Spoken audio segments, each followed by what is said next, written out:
ಎದೆ ಮೇಲೆ ಹೊತ್ತು ನನ್ನ ಮಗಳನ್ನು ಸಾಕಿದೆ. ಆದರೆ ಈಗ ನೋಡಿ ನನ್ನ ಪರಿಸ್ಥಿತಿ.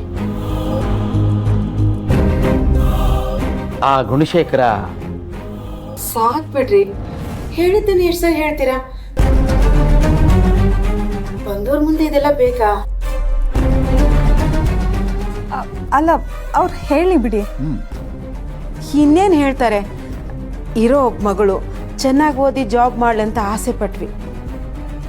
ಅಷ್ಟರಲ್ಲಿ ಗುಣಶೇಖರ್ ಅವರು ಬಂದು ಹೆಣ್ಣು ಕೇಳಿದ್ರು, ಕೊಟ್ಟು ಮದುವೆ ಮಾಡಿದ್ವಿ. ಇದನ್ನೇ ತಾನೇ ಹೇಳೋದು ನೀವು?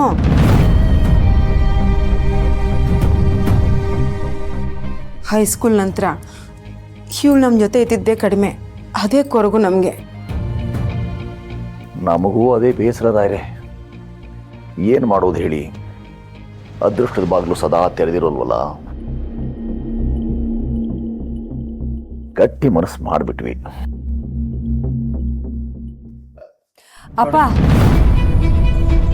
ಅದೇ ಅವ್ರಿಗೆ ಇನ್ನೂ ರೇಣುಕಾ ಮತ್ತೆ ನಂದಿನಿಯವ್ರ ತವ್ರ ಮನೆಗೂ ಹೋಗಬೇಕು. ಇಲ್ಲೇ ಮಾತಾಡ್ತಾ ಕೂತ್ಕೊಂಡ್ರೆ ಅವ್ರಿಗೆ ಲೇಟ್ ಆಗಲ್ವಾ? ಹೌದು ರೀ. ರಾಯ್ರೆ, ಇದು ನಮ್ಮ ಮನೆಯ ಮೊದಲ ಮದುವೆ. ಮೊದಲ ಪತ್ರಿಕೆಯನ್ನು ಮೊದಲಿಗೆ ತಮ್ಮ ಕೊಡ್ತಾ ಇದ್ದೀನಿ. ತಾವು ವಧೂವರರನ್ನ ದಂಪತಿ ಸಮೇತ ಬಂದು ಆಶೀರ್ವಾದ ಮಾಡಬೇಕು ಅಂತ ಪ್ರಾರ್ಥನೆ. ತೊಳಿತಾಯಿ.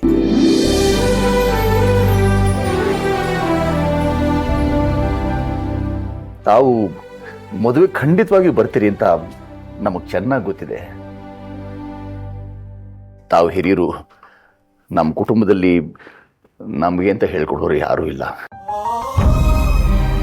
ತಾವು ದಯಮಾಡಿ ಬಂದು ಈ ಮದುವೆ ನಡೆಸ್ಕೊಡ್ಬೇಕು. ನಾನು ಕೂಡು ಕುಟುಂಬದಲ್ಲೇ ಹುಟ್ಟಿ ಬೆಳೆದು ಬಂದವನು ರಾಯ್ರೆ. ಆದ್ರೆ ಇವತ್ತಿನ ಪರಿಸ್ಥಿತಿ. ಇವಾಗ ಯಾಕ್ರಿ ಅದೆಲ್ಲ? ಇಲ್ಲ ಸುಮತಿ, ರಾಯರನ್ನು ನೋಡಿದ್ರೆ ಏನೆಲ್ಲ ಹೇಳ್ಕೊಡ್ಬೇಕು ಅಂತ ಅನ್ನಿಸ್ತು. ರಾಯರೇ, ತಮ್ಮ ಮಗಳು ಮದುವೆ ತಂದ್ಕೊಂಡು ತಾವು ದಯಮಾಡಿ ಬಂದು ಆಶೀರ್ವದಿಸ್ಬೇಕು. ನನ್ನ ಮಗಳ ಮದುವೆ ಅಂತ ಅಂದ್ಕೋಬೇಕಾ? ಹೌದು ರಾಯರೇ. ನಮ್ಮ ಮಗಳನ್ನ ಇನ್ನೊಬ್ಬರ ಕೈಗೆ ಕೊಡಬೇಕಾದ್ರೆ ತುಂಬ ಯೋಚನೆ ಮಾಡಬೇಕು. ಇಷ್ಟು ಮಾತ್ರ ಹೇಳಬಲ್ಲೆ.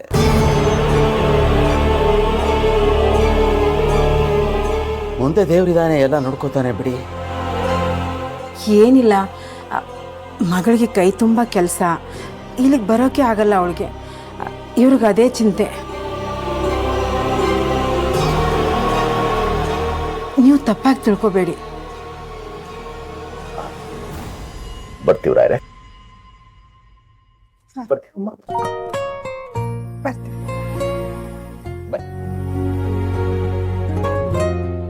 ಈಶ್ವರಿಯಮ್ಮ, ಬರ್ತೀನಿ.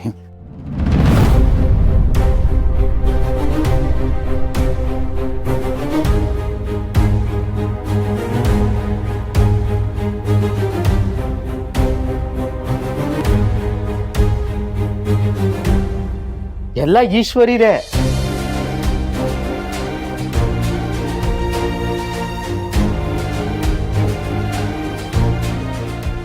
ಶ್ಯಾಮಣ್ಣರೇ, ಅದೆಲ್ಲ ನನ್ನ ಮಗಳಿಗೆ ಕಳಿಸಿರುವಂಥ ಅವಾರ್ಡ್ಗಳು. ಕರ್ನಾಟಕಕ್ಕೆ ಫಸ್ಟ್ ಬಂದಲ್ಲ, ಆವಾಗ ಅದು ಆ ಅವಾರ್ಡ್ ಕೊಟ್ಟಿದ್ದವಳಿಗೆ.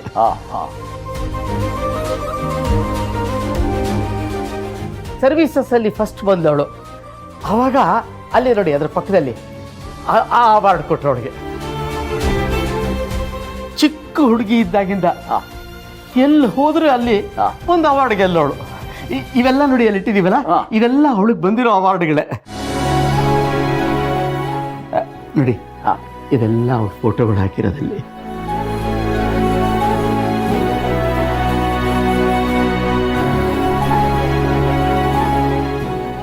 ಹೌದೇನಮ್ಮ?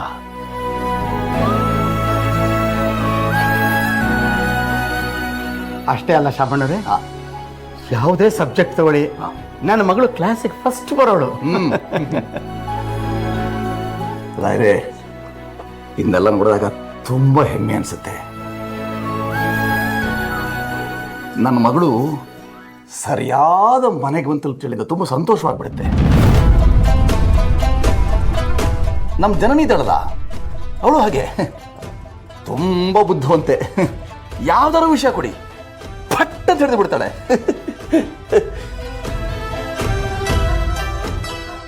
ಸ್ವಲ್ಪ ಅನುಭವ ಕಡಿಮೆ ಅಷ್ಟೆ. ಅಮ್ಮ, ನೀವು ನನ್ನ ಮಗಳಿಗೆ ಗೈಡ್ ಮಾಡ್ಬೇಕಮ್ಮ. ಇಂಥದೇ ಪೊಸಿಷನ್ಗೆ ಅವಳು ಬರಬೇಕು. ಇವತ್ತೇ ನಿಮ್ಮ ತಂದೆ ನಿಮ್ಮ ಬಗ್ಗೆ ತುಂಬ ಹೆಮ್ಮೆ ಅಂತ ಹೇಳ್ತಿದ್ದೀರಲ್ಲ, ನನ್ನ ಮಕ್ಕಳ ಬಗ್ಗೆನೂ ನಾನು ಅಷ್ಟೇ ಹೆಮ್ಮೆಯಿಂದ ಹೇಳೋಂಗಾಗ್ಬೇಕಮ್ಮ. ನಿಮ್ಮ ಕೈಲಿದೆ ನೋಡಮ್ಮ. ಮಗಳ ವಿಷಯ ಅಂತ ಬಂದರೆ ನಮ್ಮ ಯಜಮಾನರು ತುಂಬ ಭಾವುಕರಾಗ್ಬಿಡ್ತಾರೆ. ಮದುವೆ ಬೇರೆ ಹತ್ರ ಬಂತಲ್ಲ, ಇನ್ನೂ ಮನಸ್ಸಿಗೆ ಹಚ್ಕೊಂಡ್ಬಿಟ್ಟಿದ್ದಾರೆ. ರೀ, ಇವರೆಲ್ಲ ಎಷ್ಟೊಂದು ಓದ್ಕೊಂಡಿದ್ದಾರೆ, ಎಷ್ಟು ದೊಡ್ಡ ದೊಡ್ಡ ಸ್ಥಾನದಲ್ಲಿದ್ದಾರೆ. ನಮ್ಮ ಮಗಳಿಗೆ ಯಾವ ಸ್ಥಾನ ಕೊಡಬೇಕು ಅಂತ ಇವ್ರಿಗೆ ಗೊತ್ತಿರೋದಿಲ್ವಾ? ನೀವು ಯೋಚನೆ ಮಾಡಬೇಡಿ. ಆ ಮನೇಲಿ ಸಿಗೋದು ಪೊಸಿಷನ್ ಅಲ್ಲ, ಪಾಯ್ಸನ್.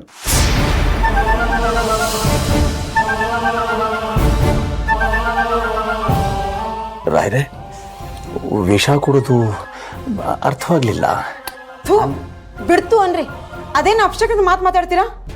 ಅಮ್ಮ ಆಗಲೇ ಹೇಳಿದಾಗೆ ಕೆಲಸದ ಒತ್ತಡದಲ್ಲಿ ನನಗೆ ಪದೇ ಪದೇ ತವ್ರ ಮನೆಗೆ ಬರೋಕ್ಕಾಗಲ್ಲ ನೋಡಿ. ಅದಕ್ಕೆ ಅದೇ ಬೇಜಾರಲ್ಲಿ ನಮ್ಮಪ್ಪ ಹೀಗೆಲ್ಲ ಮಾತಾಡ್ತಾರೆ.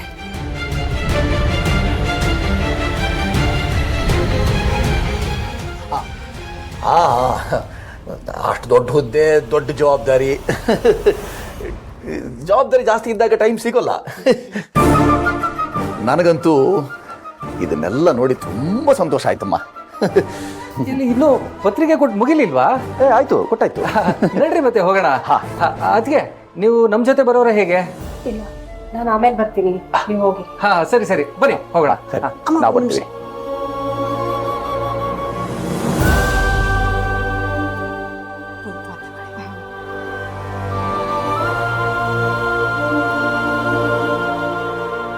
ಹೋಗಿ ಬರ್ತೀವಿ. ಬರ್ತೀವಿ. ನಮಸ್ತೆ. ಬಾಯ್.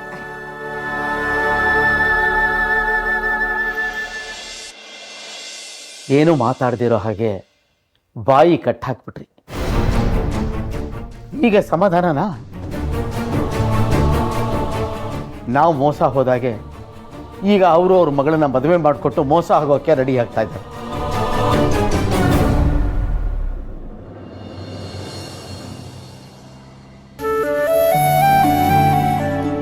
ಸುಮತಿ, ನಾವು ಈವರೆಗೆ ಯಾರು ಮನೆಗೆ ಹೋಗಿದ್ದೀವೋ ಆ ಮನೇಲಿ ನಡೆದ ಎಲ್ಲ ಪ್ರಸಂಗಗಳನ್ನು ಗಮನಿಸಿದ್ರೆ ಗುಣಶೇಖರ್ ಅವ್ರ ಮೇಲೆ ಗೌರವ ಇದೆಯಲ್ಲ, ಇಮ್ಮಡಿ ಆಗಲ್ಲ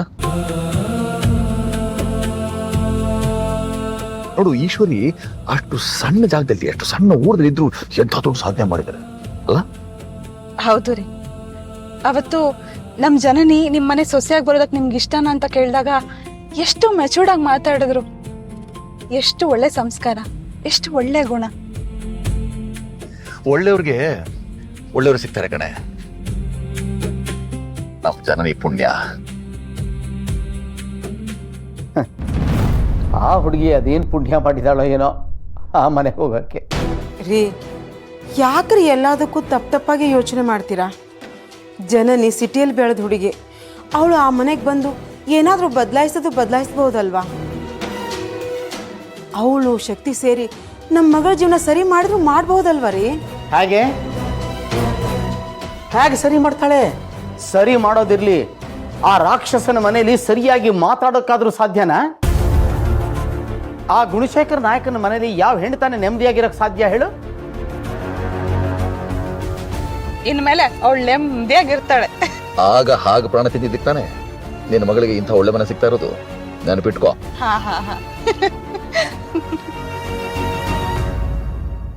ಸರಿಯಪ್ಪ, ನಾನಿನ್ನು ಹೊರಡ್ತೀನಿ.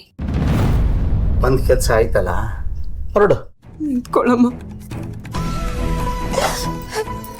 ಹೆಂಗೋ ಬರೋದು ಬಂದಿದ್ಯಾ, ಇನ್ನು ಸ್ವಲ್ಪ ಹೊತ್ತು ಇಲ್ಲೇ ಇದ್ಬಿಟ್ಟು ಹೋಗಮ್ಮ.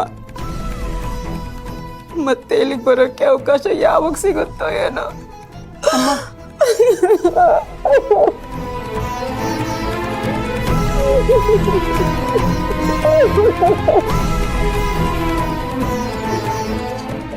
ಅಮ್ಮ ನಾನು ಹೊರಡ್ಬೇಕಮ್ಮ. ಮನೇಲಿ ಎಲ್ಲ ಕೆಲಸ ಹಾಗೆ ಬಿಟ್ಬಿಟ್ಟು ಬಂದಿದ್ದೀನಿ. ಕೆಲಸದ ನೆಪ ಯಾಕೆ ಹೇಳ್ತೀಯ? ಇಲ್ಲಿಗೆ ಬಂದರೆ ಅಲ್ಲಿ ನಿನ್ನನ್ನು ಶಾಶ್ವತವಾಗಿರೋಕೆ ಬಿಡೋದಿಲ್ಲ ಆ ರಾಕ್ಷಸ ಅಂತ ಹೇಳು. ಹೇಗೆ ಹೋಗ್ತೀಯಮ್ಮ? ಬಸ್ಸಲ್ಲಿ ಹೋಗ್ತೀನಮ್ಮ. ಹುಷಾರು.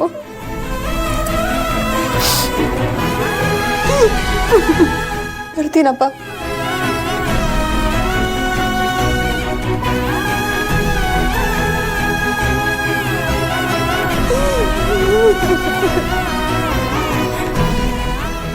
ಇವತ್ತು ಸತ್ಯ ಹೇಳೋದಕ್ಕೆ ಅವಕಾಶ ಸಿಗಲಿಲ್ಲ. ಆದರೆ ಆ ಗುಣಶೇಖರನ ನಿಜವಾದ ಬಣ್ಣ ಬಯಲು ಮಾಡೋದಕ್ಕೆ ಸಂದರ್ಭ ಬಂದೇ ಬರುತ್ತೆ. ಆವಾಗ ಎಲ್ಲ ಸತ್ಯವನ್ನ ಹೇಳ್ತೀನಿ. ಈ ರಾಮಚಂದ್ರ ಅಷ್ಟು ಸುಲಭಕ್ಕೆ ಬಿಡೋನಲ್ಲ.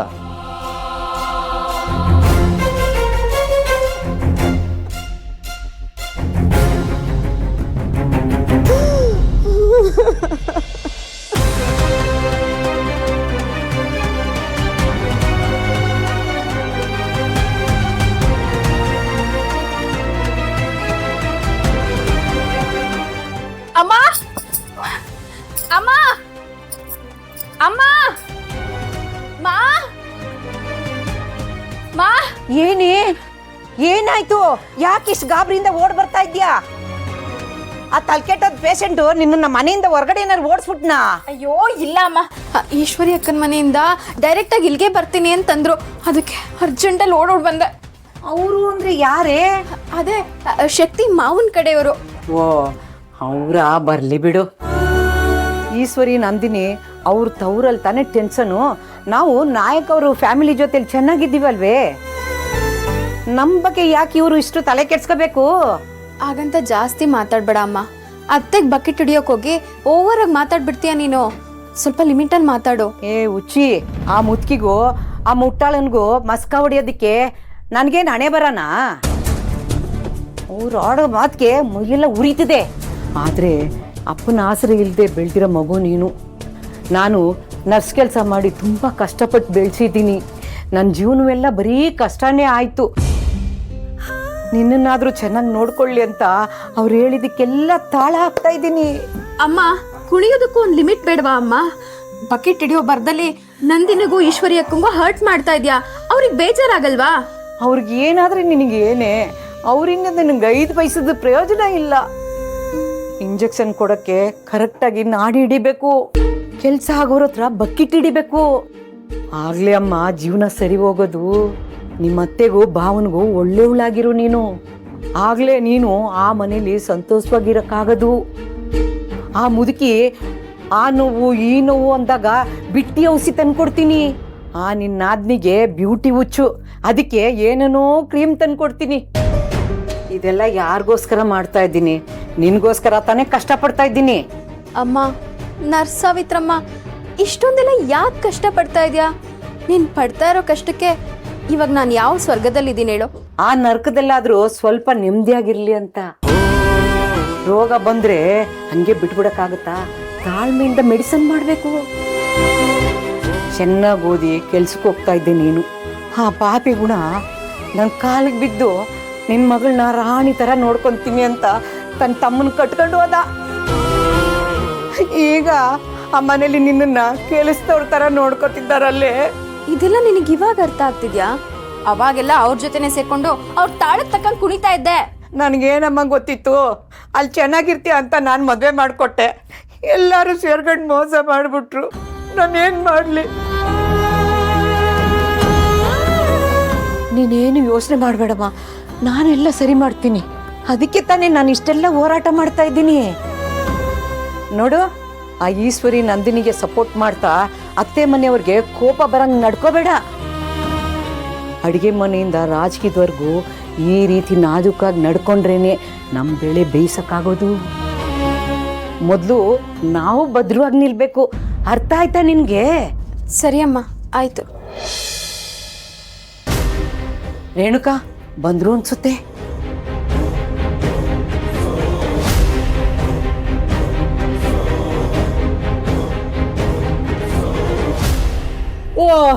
ಬನ್ನಿ ಬನ್ನಿ, ನಮಸ್ಕಾರ. ಬನ್ನಿ ಬನ್ನಿ, ಕೂತ್ಕೊಳ್ಳಿ. ಬನ್ನಿ ಬನ್ನಿ ಬನ್ನಿ, ನಡೀರಿ. ಓ ಬಾಮ್ಮ, ನಿನ್ನ ನೋಡಿ ಎಷ್ಟು ದಿವಸ ಆಯ್ತು. ಎಷ್ಟು ಮುದ್ದಾಗಿದ್ದೆ. ಆ ಬೀದಿಲಿ ಎಷ್ಟು ಕೆಟ್ಕೊಂಡ್ ಬಿದ್ದಿದ್ಯೋ ನಿನ್ ಮೇಲೆ. ಚೆನ್ನಾಗಿರೋನ್ನ ನೋಡೇ ನೋಡ್ತಾರೆ, ಏನ್ ಮಾಡಕ್ಕಾಗುತ್ತೆ ಹೇಳಿ. ಹೌದೌದು. ನಡಿಯಮ್ಮ, ಕುತ್ಕೊಂಡು ನಡಿಯಮ್ಮ. ಚೆನ್ನಾಗಿದ್ಯಪ್ಪ? ಅಣ್ಣ ಚೆನ್ನಾಗಿದ್ದಾರಾ? ಮನೇಲಿ ಎಲ್ಲರೂ ಚೆನ್ನಾಗಿದ್ದಾರೆ. ಬಾಪ, ಬಂದು ಕುತ್ಕೋ ಬಾಪ. ಓ, ನೀವ್ಯಾಕೆ ಇನ್ನು ನಿಂತ ಇದ್ದೀರಾ? ಕೂತ್ಕೊಳ್ಳಿ ಕೂತ್ಕೊಳ್ಳಿ ಅಮ್ಮ, ಕೂತ್ಕೊಳ್ಳಿ ಅಮ್ಮ.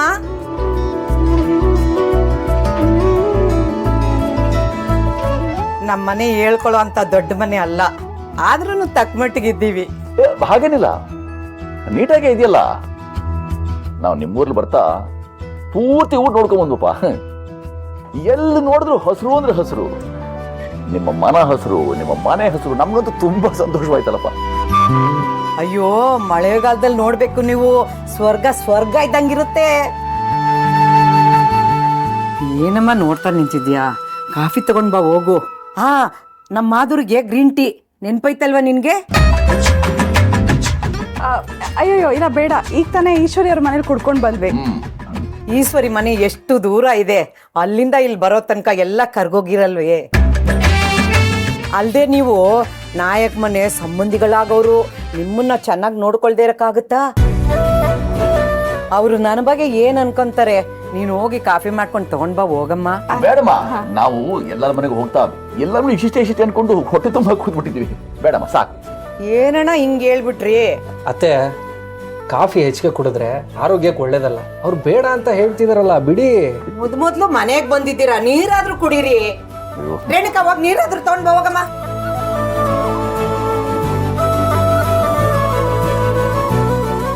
ಅಣ್ಣ ಲೇಟ್ ಆಗ್ತದೆ, ಹೊರಡೋಣ. ಒಂದೆರಡು ನಿಮಿಷ ಇರಿ.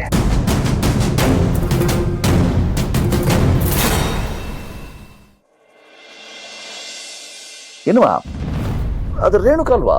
ಹೌದಣ್ಣ, ಅದೆಲ್ಲ ನನ್ನ ಮಗಳ ಫೋಟೋನೇ. ಇನ್ನು ಎಷ್ಟೊಂದಿತ್ತಣ್ಣ, ಅದೆಲ್ಲೋಯ್ತು ಅಂತ ಗೊತ್ತಿಲ್ಲ. ಇವಾಗಿರೋದಿಷ್ಟೇನೆ.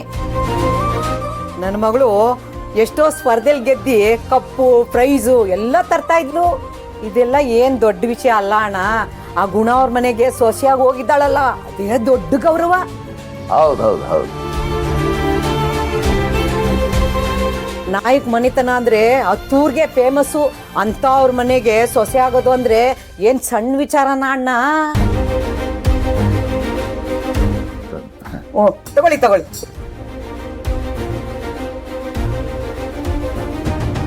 ತಗೋಬೇಕು. ಅಮ್ಮ, ಒಂದು ತಟ್ಟೆ ಕೊಡಮ್ಮ. ಆ ತಟ್ಟೆಲೆಲ್ಲ ರುಚಿ. ಹಾ, ಸರಿ.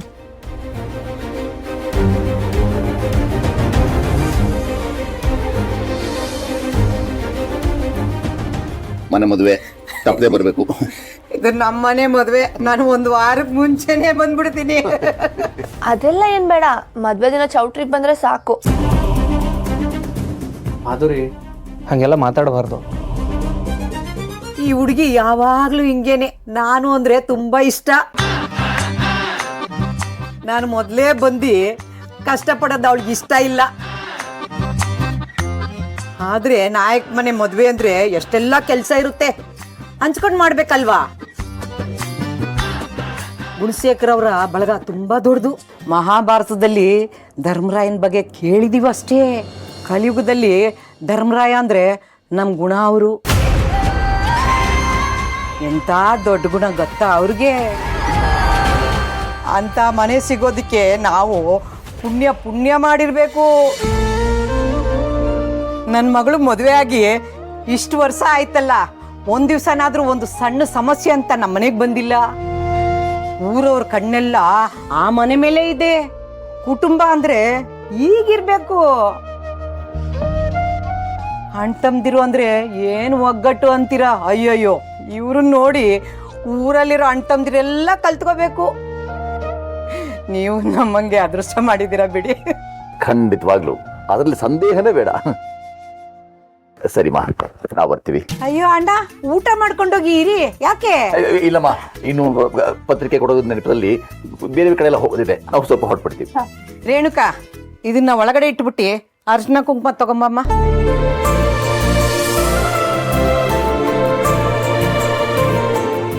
ಕೊಡಮ್ಮ ತಗೊಳ್ಳಿ ಕುಂಕುಮ. ಮಾಧುರಿ, ಗುಲಾಬಿ ಹೂವನ್ನು ದಾಸವಾಳದ ಹೂವನ್ನು ಒಣಗಿಸಿ ಪೌಡ್ರ್ ಮಾಡಿ ಇಟ್ಟಿದ್ದೀನಿ. ನಮ್ಮ ರೇಣುಕನ ಕೈಯಲ್ಲಿ ಕೊಟ್ಟು ಕಳಿಸ್ತೀನಿ. ಅದನ್ನ ಮುಖಕ್ಕೆ ಹಚ್ಕೊಂಡ್ರೆ ಫಳ ಫಳ ಅಂತ ಉಳಿಯುತ್ತೆ, ತಲೆ ಕೂದಲೆಲ್ಲ ಚೆನ್ನಾಗಿ ಬೆಳೆಯುತ್ತೆ ಕಂದ. ಓಕೆ. ಸರಿ ನಾವು ಬರ್ತೀವಿ. ಹಾ.